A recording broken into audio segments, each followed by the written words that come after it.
Hello everyone and welcome back to text book super coaching platform. तो text book के इस amazing से platform के ऊपर आप सभी लोगों का स्वागत किया जाता है। I hope you are doing well. उम्मीद है सब लोग बढ़िया होंगे और एक बेहतरीन लेवल पर आप लोगों की रिवीजन चल रही होगी और बिल्कुल होना भी चाहिए, क्योंकि अब लास्ट के बस 30 डेज बचे हुए हैं। और आप सब जानते हैं कि जैसा नेट एग्जाम की जब आप तैयारी कर रहे हो तो ये लास्ट के 30 डेज आपके लिए क्या मायने रखते हैं।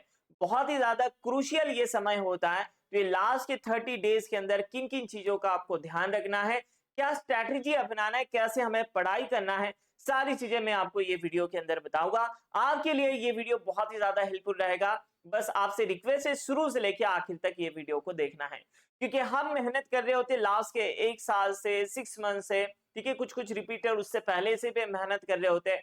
तो कहां पर गलतियां होती है सारी चीजें मैं आप लोगों को बताऊंगा। ठीक है, तो याद रखें कि हमारी मेहनत वेस्ट ना जाए, इसीलिए इन बातों का ध्यान रखना। आइए फिर बिना किसी देरी के फिर हम सेशंस को स्टार्ट करते हैं, वीडियो को आगे बढ़ाते हैं। आइए, तो यहाँ पर कुछ मोटी मोटी बातें जैसे जो सबके लिए जरूरी है कि सबसे पहले टाइम मैनेजमेंट। ठीक है, कि आप लोगों का एक 30 डेज का ना एक प्लान होना चाहिए, और वो प्लान सिर्फ बना बना हुआ नहीं होना चाहिए, उसे फॉलो करना चाहिए कि हमें एक आदत सी हो जाए। जैसे हम सब जानते हैं कि हमारी जो एग्जाम्स है, ठीक है, एग्जाम हमारी डे में होती है। तो जो लोग डे के अंदर, जैसे कुछ लोग होते हैं कि जो नाइट राइडर्स होते हैं, जो रात में पढ़ना पसंद करते हैं, तो उन लोगों से रिक्वेस्ट है कि आप रात में पढ़ते, बहुत अच्छी बात है। मतलब जहां जब भी समय आपको पढ़ाई करना होता है तो उस वक्त आप पढ़ा करें। लेकिन आपकी एग्जाम जो है मॉर्निंग में होती है मोस्टली, तो उस वक्त आपको नींद नहीं आना चाहिए। ठीक है,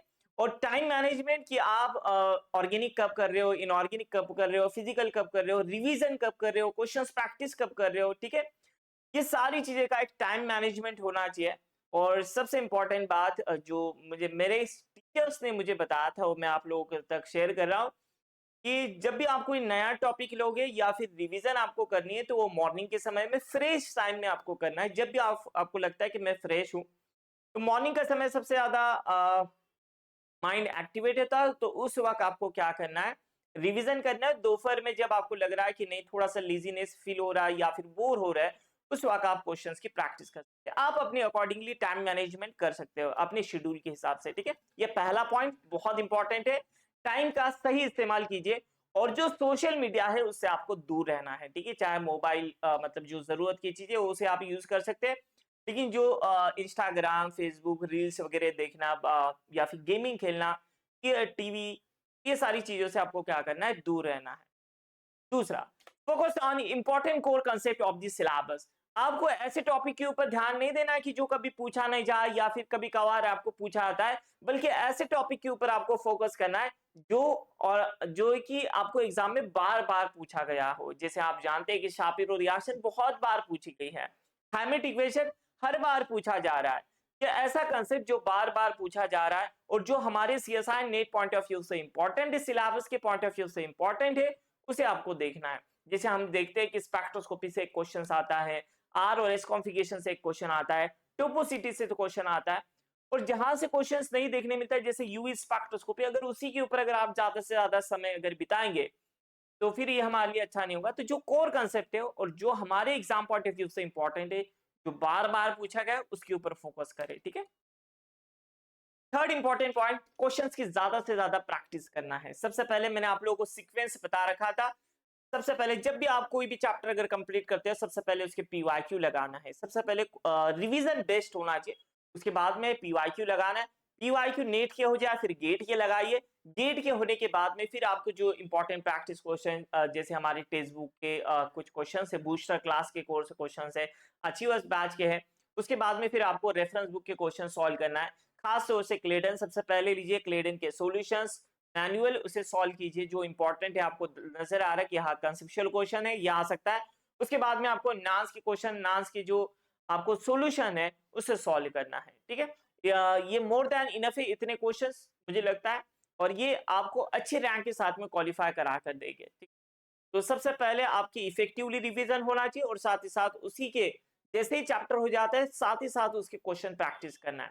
अगर पीवाईक्यू आपके सॉल्व हो रखे, फिर से सॉल्व करना है, सॉल्व करना है, रीड नहीं करना है। ठीक है, याद रखेंगे, क्योंकि हमें क्वेश्चन बार बार पढ़ने से वो याद हो जाते हैं। हमें रीड नहीं करना है, हमें सॉल्व करना है, याद रखेंगे।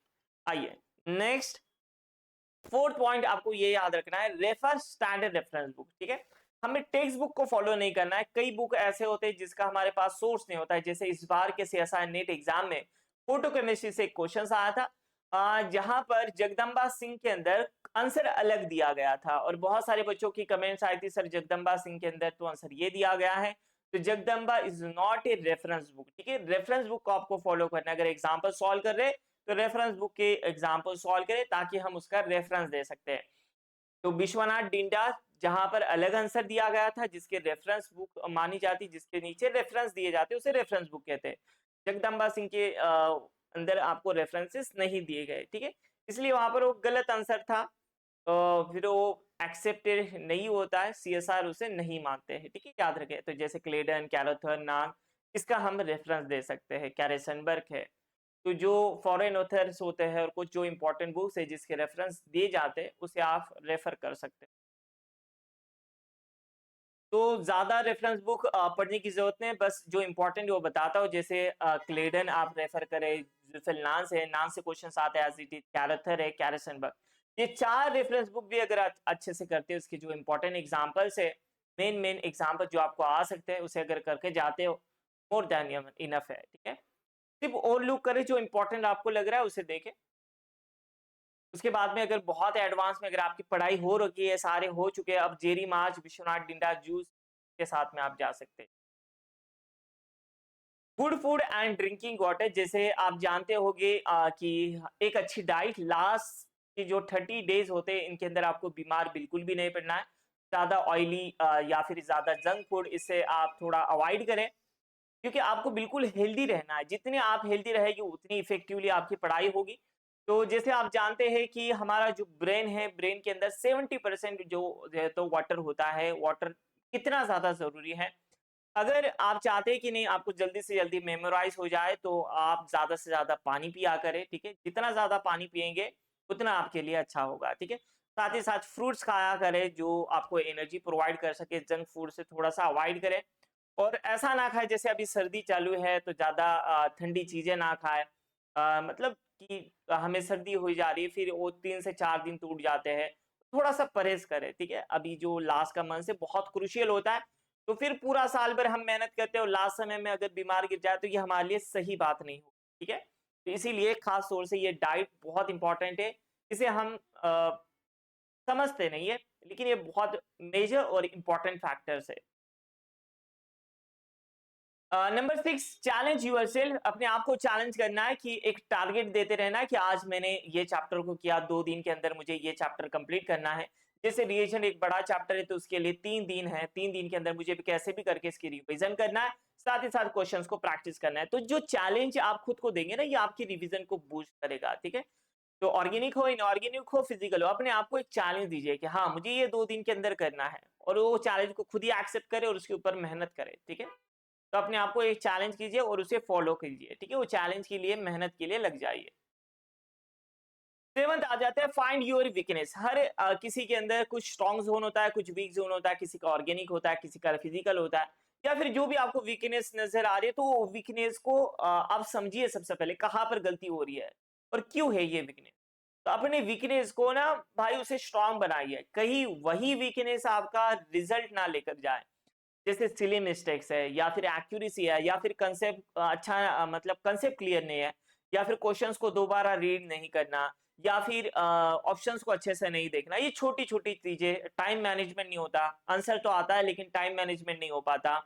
तो ये वीकनेस को भर कर निकाले। अभी आपके पास तकरीबन 30 डेज है, 1 मंथ है, तो आपके पास समय है। ठीक है, उसके बाद में आते हैं हम इफेक्टिव रिवीजन। जब भी आप रिवीजन करने के लिए बैठे हो तो एकदम कॉन्सेंट्रेट होकर फ्रेश मूड के साथ में इफेक्टिवली आपको रिवीजन करना है, कि भाई जो भी आप रिवीजन करेंगे उसी के ऊपर सारा दारोमदार रहेगा, उसी की बेसिस पे आप क्वेश्चन सॉल्व करने वाले हैं।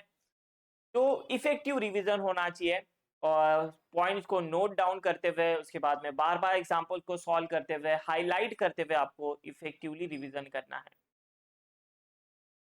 उसके बाद में अगर हम बात करें तो जैसे ऑर्गेनिक है, इनऑर्गेनिक है, फिजिकल है, तो जो भी आपको लगता है तीनों सब्जेक्ट करके जाना। मैं बार-बार बता रहा हूँ, तीसरा सब्जेक्ट भले ही आपको पूरा ना हो सके, लेकिन आपका जो भी है 2 से 3 चैप्टर आपको करके जाना है और बाकी 2 सब्जेक्ट तो आपके होना ही चाहिए।